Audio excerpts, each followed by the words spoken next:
All right, I'm back. For my next trick, I'll be pouring the first part of the mould. I have mixed up my rubber, my Vario 15 to 40, sort of half and half mix. So it gives me a sure hardness of about 25, so that'll be nice and flexible. Easy to remove the bodies from the mould once they're done, once they're cast. And yeah, so now we're in the point of no return. I've mixed my rubber, I've degassed it. I don't want to bore you with all that because it takes far too long. So yeah, pretty much the rubber now has no air bubbles in it, so that should be good. I start at one corner and just slowly pour away. Pour around the outsides first. Try not to get any air bubbles in it, stirring it up too much. Hopefully I've mixed enough. And hopefully I haven't mixed too much because I don't like wasting it. Okay, at this stage I'll stop because sometimes you can get air bubbles caught under the front. So if I just tilt it up, they should come out up under that where the grill goes in there. Sometimes you can get a bit of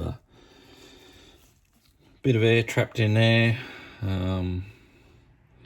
It's no biggie. It just leaves when you pull the casting out, it will leave like a bubble of resin where the bubble has kept the rubber away from the mould. So that should be okay. So now I'll just pour the rest in. You can see air bubbles coming up around the sides there, but that's just air that's been trapped under little voids and everything in the car.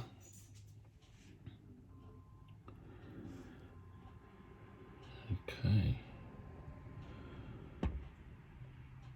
So that looks pretty good.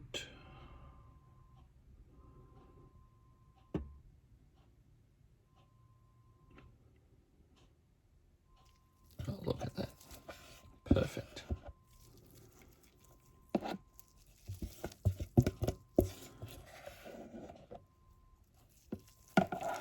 Alrighty. So that's that done. Now, just clean the hands up a bit because it's quite messy.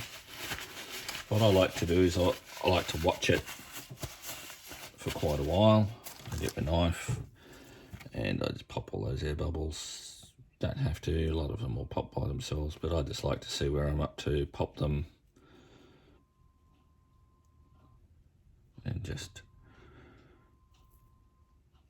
yeah, it gives you an idea whether you've got any leaks in your master or in your box. It's letting rubber out is the big concern. I don't see any massive air bubbles coming up. You would know fairly quickly if you did have a leak in the box or in the master into the plasticine. It would be like, here comes one now.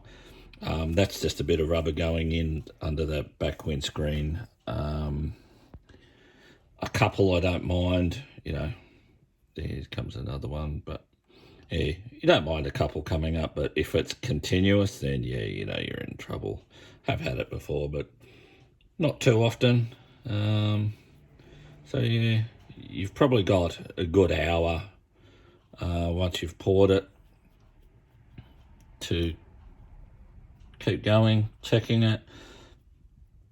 You know, you don't have to check it all the time.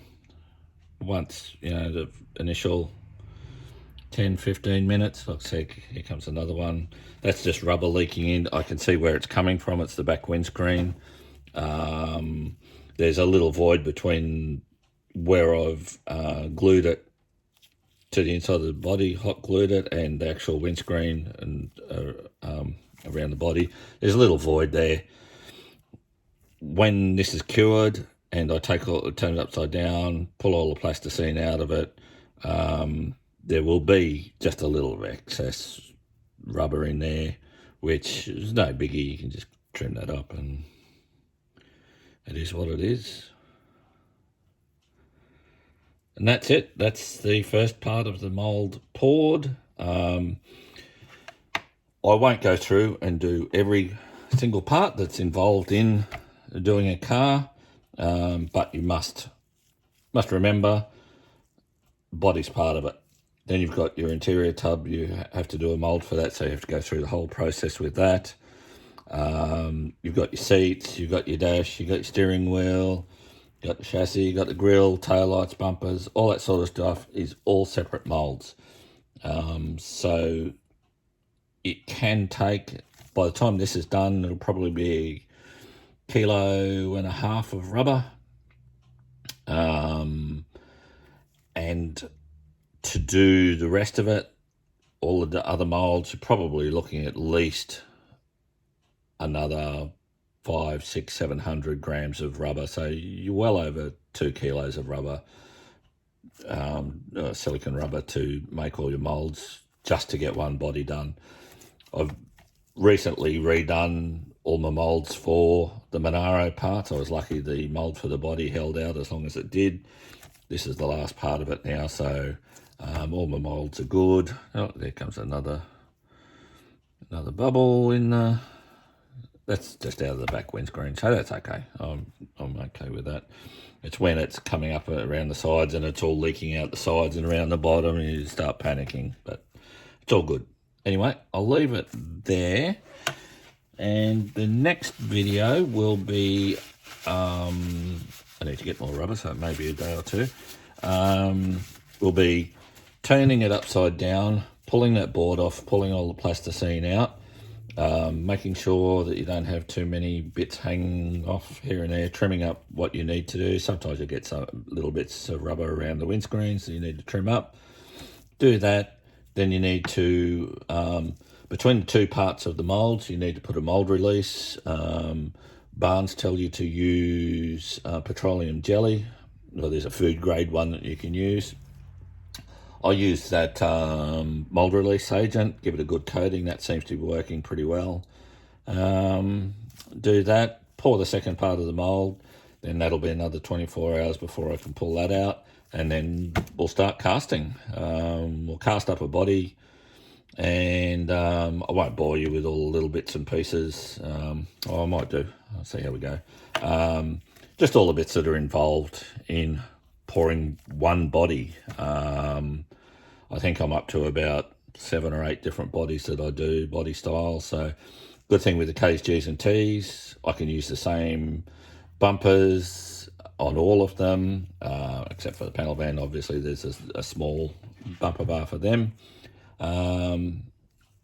Dashes, there's 2 different dashes that I have. I'm working on another one, just a standard H2HG dash.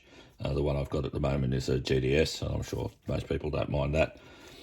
Yeah, and then you've got the chassis and the interior tub and all that sort of stuff. So the chassis I use is from the original promo. So it had a friction drive motor in it, which obviously is not going to be in the model. So there'll be modifications to that, and that's what I use on all of them. So it fits all of them. So I only need the one mould, so that works out fine.